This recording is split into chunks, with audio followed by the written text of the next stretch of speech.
बिस्मिल्लाहिर्रहमानिर्रहीम। अस्सलाम वालेकुम। आज मैं आप लोगों के लिए एक्सरसाइज 6.2 का क्वेश्चन नंबर बी का रिमेनिंग पार्ट्स आप लोगों के लिए सॉल्व करूंगी। इससे पहले मैंने 1 से लेके 4 तक आप लोगों के लिए सॉल्व किया था। आज मैं जो है वो उसके रिमेनिंग पार्ट्स आप लोगों के लिए सॉल्व करूँगी। तो चलिए वीडियो को स्टार्ट करते हैं। क्वेश्चन है आपके पास b² + c² - 2bc। ठीक है, थोड़ा सा देखें यहाँ पे सबसे पहले फार्मूले के अकॉर्डिंग, जैसे कि हमारे पास ये फार्मूला आप यहाँ पे मैंने जो है वो लिख के रखा हुआ है आप लोगों के लिए, इसके अकॉर्डिंग जो है वो हम अपने क्वेश्चन को ले आएंगे। ठीक है, किस तरीके से, सबसे पहले देखें जो क्वेश्चन है वो मैंने यहाँ पे नीचे कॉपी कर लिया। कॉपी करने के बाद मैं क्या चीज़ करूँगी, इसको हम मिड में ले आएंगे। थोड़ा सा हमने इसको फार्मूला स्ट्रक्चर के अकॉर्डिंग जो है वो यहाँ पे अरेंज कर दिया।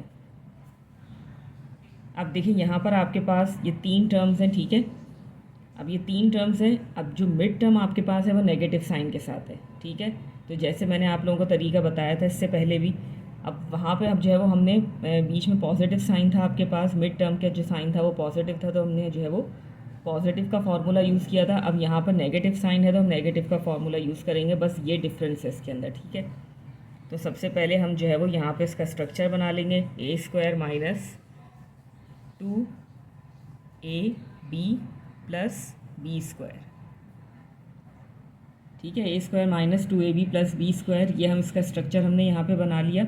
अब ये क्या हो जाएगा, यहाँ पर स्क्वायर बाहर है तो अंदर सिर्फ और सिर्फ b आ जाएगा आपके पास। इसी तरीके से c के ऊपर स्क्वायर है, स्क्वायर बाहर है तो अंदर यहाँ पे क्या आ जाएगा, c। अब जो यहाँ आपने रखा है वो आप यहाँ रख देंगे a की जगह, और जो b आपने रखा है वो यहाँ b की जगह रख देंगे। ठीक है, c।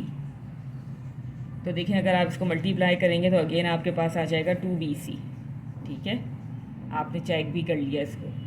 अब ये सिंपली किसके अंदर बंद हो जाएगा, a - b का होल स्क्वायर में। ठीक है, मैंने यहाँ पे दोनों फार्मूले एक साथ लिख दिए। ये 2 in 1 है, प्लस के लिए भी यही है और माइनस के लिए भी यही है। ठीक है,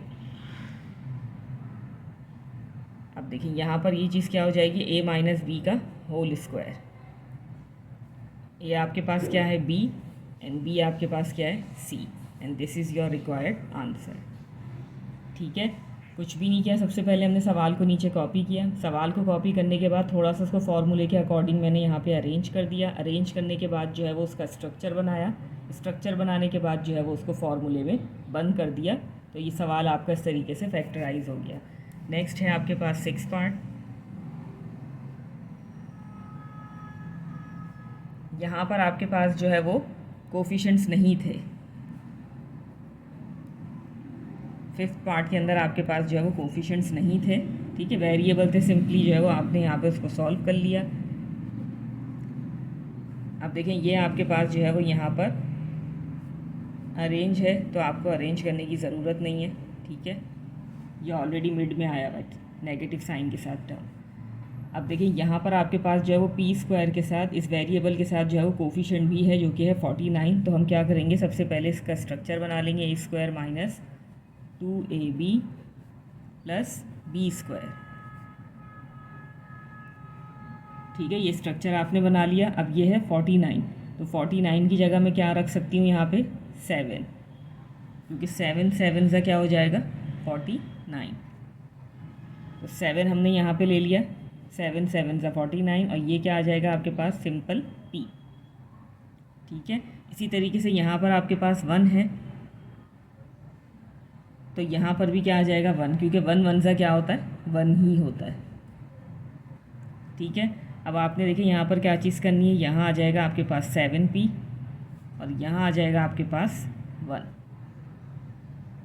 ये क्या हो जाएगा, मल्टीप्लाई करने पे 2 7 से 14, p 1 से, सॉरी 2 7 से 14, 14 1 से क्या हो जाएगा, 14, एंड p क्या हो जाएगा आपके पास, सिंपल आ जाएगा। ठीक है, तो 14p हो जाएगा इन सबको आपस में मल्टीप्लाई करने से।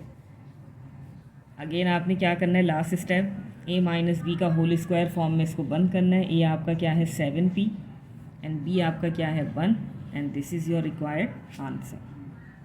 ठीक है, नेक्स्ट है आपके पास 7th पार्ट।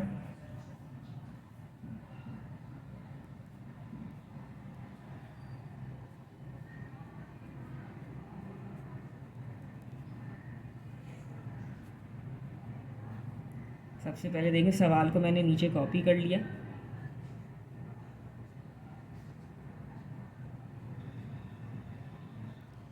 अब देखिए यहाँ पर आप ये चीज़ का ख्याल भी ज़रूर रखेंगे कि जो फैक्टराइजेशन का फर्स्ट मेथड होता है कॉमन लेना, ठीक है। जो भी आपके पास एक्सप्रेशन है, जितनी भी उसके अंदर टर्म्स मौजूद हैं, आपने वहाँ पे उन चीज़ों को गौर से ये देखना है कि अगर कोई चीज़ कॉमन आ रही है तो सबसे पहले आप कॉमन भी ले सकते हैं, ठीक है, कॉमन लेंगे बल्कि, ठीक है। अब यहाँ पर आपके पास है 81, ये 36 है, ये 4 है। तो अब आपको ये देखना है कि ये एक टेबल में आ रहे हैं या नहीं। तो यहाँ पर आपके पास 81 क्या है,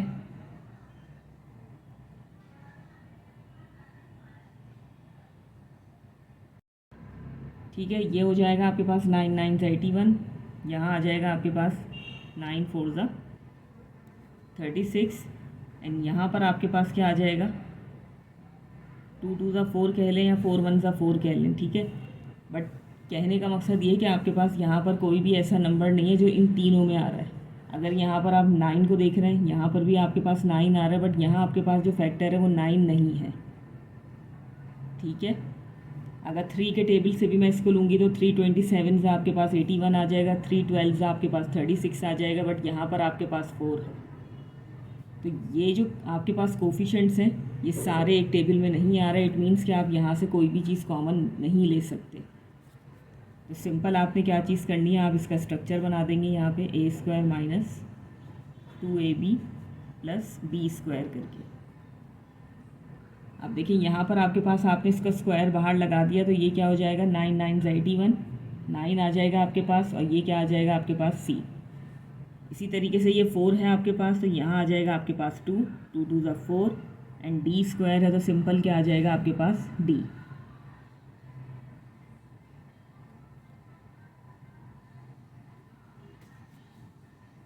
ठीक है। अब देखिए यहाँ पर आपने क्या चीज़ रखनी है, ये आ जाएगा आपके पास 9c एंड ये आ जाएगा आपके पास 2d।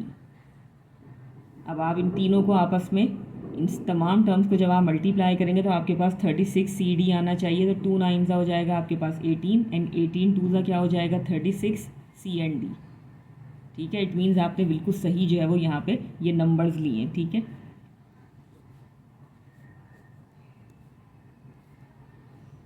यहाँ पर क्या आ जाएगा a माइनस बी का होल स्क्वायर फॉर्म आपने जो है वो उसकी यहाँ पे लिख दी। a की जगह आप लिख देंगे 9c एंड b की जगह आ जाएगा 2d and this is your required answer, ठीक है। नेक्स्ट है आपके पास 8th पार्ट।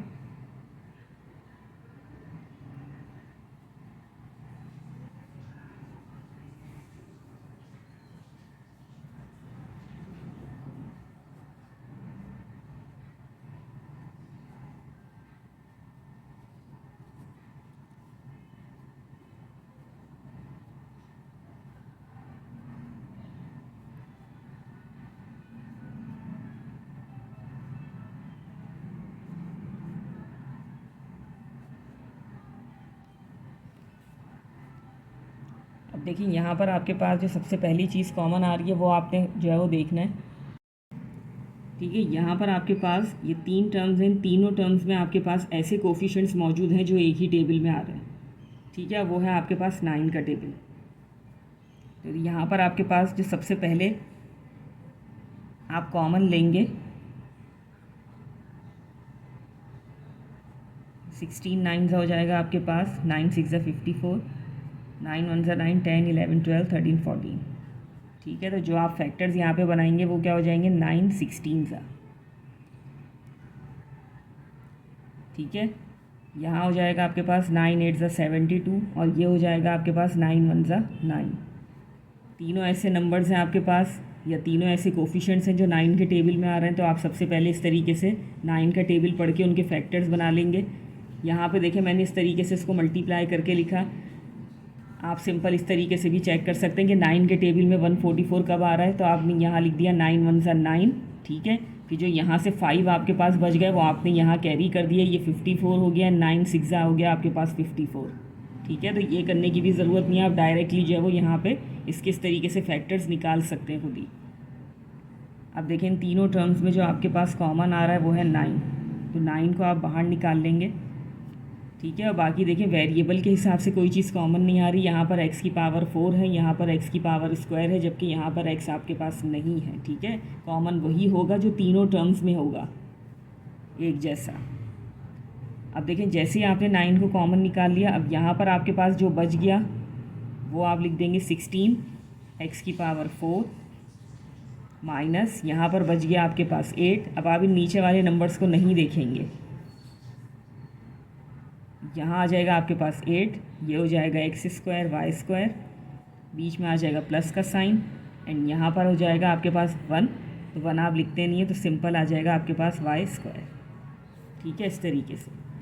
अब ये 9 जो है वो देखिए यहाँ पर चलता चला जाएगा। अब आपने इस तरीके से कर्ली ब्रैकेट बनाना है। अब यहाँ पर आप लिखेंगे a square minus 2ab plus b square का स्ट्रक्चर इस तरीके से विद इन ब्रैकेट करके।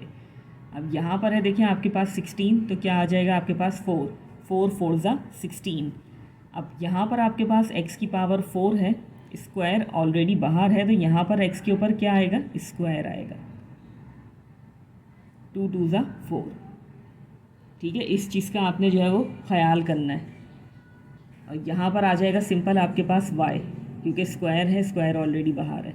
अगर फोर्थ पावर आपको कहीं पे भी नज़र आती है तो आपने इस तरीके से जो है वो उसको ध्यान से लिखना है। ठीक है, अंदर भी स्क्वायर आएगा और बाहर ऑलरेडी स्क्वायर है, तो ये क्या हो जाएगा 2 2 ज़ा 4।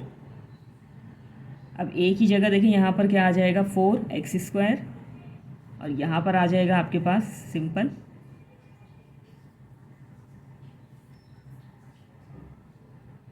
यहाँ पर देखें थोड़ा सा जो है मेरे ख्याल में सवाल के अंदर थोड़ी मिस्टेक है, क्योंकि अगर मिड टर्म में आपके पास स्क्वायर आ रहा है इट मीन्स के क्वेश्चन में यहाँ पे जो है वो फोर्थ पावर होनी चाहिए, तो थोड़ा सा यहाँ पे इसको करेक्शन कर लीजिएगा।